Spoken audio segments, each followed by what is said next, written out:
नमस्कार, मैं आर के जायसवाल और आप देख रहे हैं जनमत की पुकार न्यूज।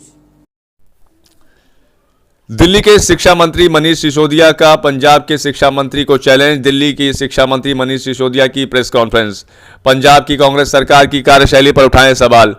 शिक्षा मॉडल को लेकर इन दिनों दिल्ली के शिक्षा मंत्री मनीष सिसोदिया और पंजाब के शिक्षा मंत्री प्रगट सिंह के बीच बहस छिड़ी हुई है। दोनों राज्य अपने को बेहतर बताते हुए एक दूसरे को चैलेंज कर रहे हैं। खबर के मुताबिक पंजाब के शिक्षा मंत्री प्रगट सिंह दिल्ली के 250 सरकारी स्कूलों में पिछले 5 सालों में उस सुधारों को देखना चाहते हैं। इन्हीं सब बातों को लेकर दिल्ली के शिक्षा मंत्री मनीष सिसोदिया ने प्रेस कॉन्फ्रेंस की है।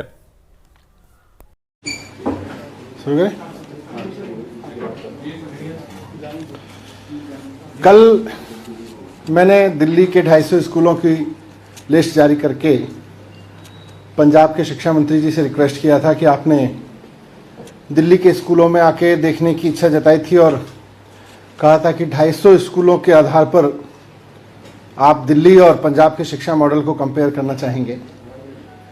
तो मैंने उनसे रिक्वेस्ट किया था कि 250 स्कूल हमने दिल्ली के दे दिए हैं।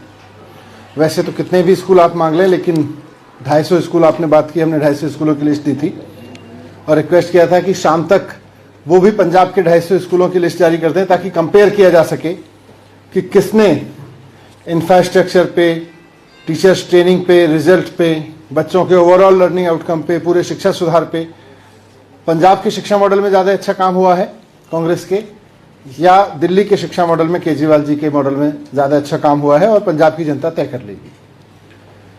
मैंने रिक्वेस्ट किया था कि शाम तक लिस्ट जारी कर दें, लेकिन 24 घंटे हो गए हैं। 24 घंटे तक उनकी तरफ से कोई इसका जवाब भी नहीं आया है। ऐसा लग रहा है कि अब वो शिक्षा का मैदान छोड़ के भाग गए हैं। जब मैंने कहा था 10 स्कूल देख लीजिए तो उन्हें लगा कि शायद हम 10 स्कूल पर कुछ डिफेंस करेंगे। हमने कहा 250 स्कूल देख लीजिए। तो अब लग रहा है कि वो मैदान छोड़ के भाग रहे हैं। मैं उनसे फिर से रिक्वेस्ट करता हूँ, खासतौर से मैं अब पंजाब के मुख्यमंत्री जी से रिक्वेस्ट करूंगा कि हकीकत तो यह है कि 4.5 साल 5 साल में आपकी सरकार ने पंजाब में कुछ नहीं किया। पंजाब के लोगों ने आपको बड़ी उम्मीद से चुना था, लेकिन आपकी सरकार ने पंजाब के लोगों के लिए कुछ नहीं किया, पंजाब में कुछ नहीं किया, और शिक्षा पे तो बिल्कुल जीरो काम रहा है।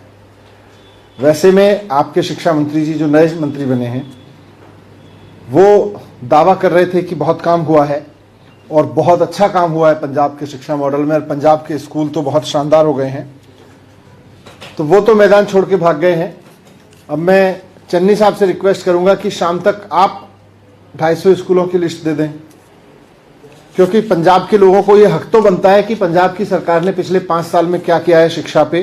250 स्कूलों का ही बता दें, ज़्यादा स्कूलों का नहीं बता पा रहे तो 250 स्कूलों में पंजाब सरकार ने पिछले 5 साल में क्या काम किया है ये पंजाब के मुख्यमंत्री जी बता दें। 12वीं क्लास तक के 250 स्कूलों की लिस्ट दे दें और बताएं कि वहाँ शिक्षा सुधार पे, टीचर ट्रेनिंग पे, वहाँ के प्रिंसिपल्स की ट्रेनिंग पे, वहाँ के रिजल्ट्स पे, वहाँ के बच्चों के IIT JEE जैसे बड़े बड़े कॉम्पिटिशन्स को पास करने पे, वहाँ के इंफ्रास्ट्रक्चर फैसिलिटीज़ पे क्या काम किया है। मुझे उम्मीद है कि चन्नी साहब मैदान छोड़ के नहीं भागेंगे, वो बताएंगे कि उन्होंने क्या किया है, और अगर कहीं नहीं किया है तो वो ये भी मानेंगे कि नहीं किया है। Thank you. सर, एक और सवाल है सर कि आज भी पार्लियामेंट में, लोकसभा में किसान बिल को वापस किया गया, आपका इनिशियल कमेंट? नहीं, ये तो जैसा मैंने पहले भी कहा था, ये तो किसानों के लिए बहुत बड़ी जीत है उनकी, और देश भर के किसानों को इसके लिए बधाई। देश भर के किसान आंदोलनों को, जो आंदोलन के नेता हैं, उनको इस बात के लिए बधाई कि उन्होंने बहुत धैर्यपूर्वक 1 साल लंबा आंदोलन चलाया और देश की लोकसभा को एक कानून जो उसने पास किया था और तमाम चीज़ों को दरकिनार करके लोकसभा राज्यसभा में ज़बरदस्ती पारित किया गया था, उसको वापस लेने पे मजबूर किया। तो मैं इस आंदोलन की सफलता के लिए, इस आंदोलन की जीत के लिए किसानों को बधाई देता हूं, और उम्मीद करूंगा कि लोकसभा भी और केंद्र सरकार भी उन किसानों से माफ़ी मांगेगी जिनका कोई अपना इस आंदोलन में शहीद हुआ, और जितना नुकसान हुआ है उसके लिए भी माफ़ी मांगेगी। नए वेरिएंट को लेकर चर्चा हुई और सारे एक्सपर्ट्स ने अभी तक, क्योंकि ये एकदम नया वेरिएंट है और इसका स्प्रेड अभी दुनिया भर में बहुत अनसर्टेन है, इसका इम्पैक्ट क्या है इस पर भी अनसर्टेनिटी बनी हुई है। तो ये कैसे रिएक्ट कर रहा है नया वेरिएंट, सब लोग इसको लेके दुनिया भर में चिंतित हैं। आज हमारे जो भारत सरकार के एक्सपर्ट्स हैं उन्होंने पूरा एक अभी तक की जितनी भी जानकारियां मिली हैं उसके बारे में डीडीएमओ को अवगत कराया और उन्होंने भी कहा कि हम भी नज़र रखे हुए हैं, सरकारें भी नज़र रखेंगी, लेकिन अपनी तैयारियों में कोई कोताही नहीं करेंगी। वो चाहे वेरिएंट कितना डेडली है और कितना नहीं है, वैक्सीन पे इसका कितना असर पड़ रहा है नहीं पड़ रहा, ये सब चीज़ें अभी बहुत आगे आने कुछ समय में, आने वाले कुछ समय में क्लियर होंगे। लेकिन सर तैयारियां उस लिहाज से नहीं, तैयारियां तो यह है कि अगर केसेस बढ़ते हैं किसी भी कारण से तो उस वक्त कितने बेड्स की जरूरत पड़ेगी, क्या जरूरत पड़ेगी, कैसे जरूरत पड़ेगी, उसके लिए मई और जून के अनुभव को देखते हुए, अप्रैल मई जून के अनुभव को देखते हुए दिल्ली सरकार पहले से तैयारियां कर रही थी। और हमारा जो रामलीला मैदान का या दिलशाद गार्डन का जो हमने एक्स्ट्रा फैसिलिटीज़ वहाँ बनाई थी, बाकी सब जगह भी हमारी एक्स्ट्रा बेड फैसिलिटीज़ अलर्ट पे हैं। डेंगू के कारण जो थोड़ा बहुत कन्वर्जन हुआ था, डेंगू के नीचे होने के बाद वापस हम उसको उधर शिफ्ट कर ही देंगे। और इसके अलावा भी अगर कुछ जरूरत पड़ेगी तो उसके लिए भी तैयार है।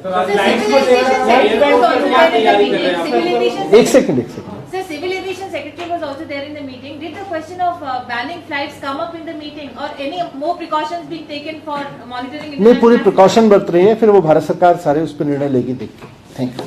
नमस्कार, मैं आरके जायसवाल और आप देख रहे हैं जनमत की पुकार न्यूज। अगर आप जनमत की पुकार को YouTube चैनल पर देख रहे हैं तो कृपया चैनल को सब्सक्राइब कर लें, या फेसबुक पर देख रहे हैं तो पेज को लाइक करें, फॉलो करें।